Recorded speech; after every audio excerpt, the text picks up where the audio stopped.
Our things usually have emotional connections to them.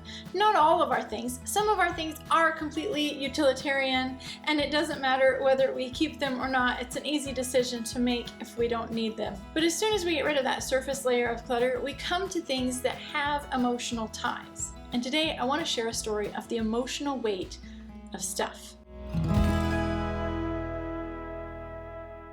Before we get started, I want to give you an emotional trigger warning because I am going to talk a little bit about childhood abuse. And in order to keep people's privacy, I have to change some of the information, but the core of the story is true. And what we can learn from it is very valuable. A few years ago, I was working with Eileen, and her home was large and beautiful. She had a collection of antiques, and many of them had family stories to go with them. They'd come from all different family members. People knew that she collected them, and they would pass them on to her as the keeper of all the antique things. But somewhere along the way, her grandfather died, and the family, being older and traditional, wanted all his antiques to stay in the family. So since she had a large house and lots of places to display them, they ended up at her house. But after we worked together for a few weeks and she began to tell me stories about her things, I discovered that there was childhood abuse connected to her grandfather. And the family had known about it, but back in those days, those things weren't addressed. It was completely swept under the rug, and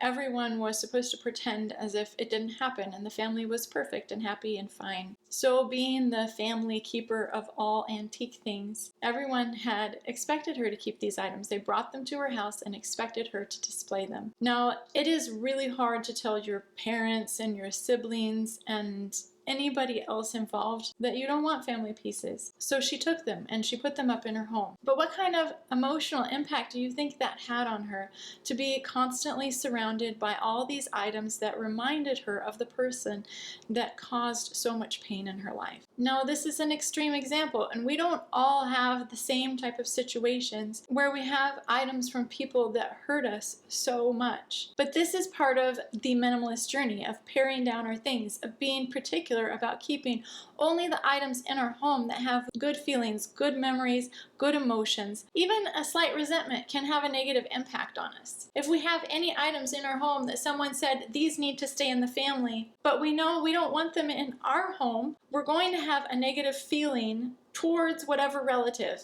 And it might not be bad. It might just be such subtle resentment. I have to keep these dishes. I have to keep this furniture. And if you feel like you need someone's permission to let go of these items that you do not want, consider this me giving you permission to let them go. Family items used to be so different. If you think back just 200 years ago, people didn't have very much.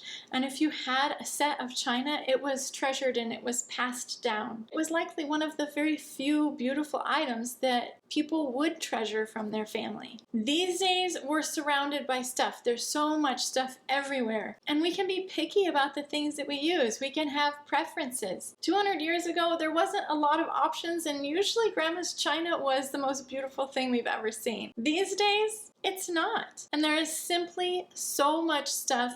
We have to be very picky about which items we keep, which items we use. They need to serve us. And if we find that we are serving them by taking care of them all the time and they're not serving us in return, then it's a good thing to question why we allow them in our homes. Especially if we have a collection or if we just have an abundance of everything. Most of us do have pieces that we enjoy. Either they were gifts or they were inherited, and they bring great joy to us. So we should highlight them. We should give them a place of honor in our home. Several years ago, I participated in an art show. I cataloged all my paintings and I took them down to a gallery. I started hanging them the way I thought they should go. There was a lot of them. And the owner of the gallery stopped me and she said, no, you have to give more space in between, or the walls are too cluttered and the people walking around don't know where to rest their eyes, so they will just move past it. That's why there's art curators, because they understand the value of simplicity. If you have shelves that are covered with all sorts of knickknacks, there's too many, that's too cluttered, and you can't see the individual pieces. It's not saying that we don't like all of the things, because most of us do. We really do like the stuff that we collected.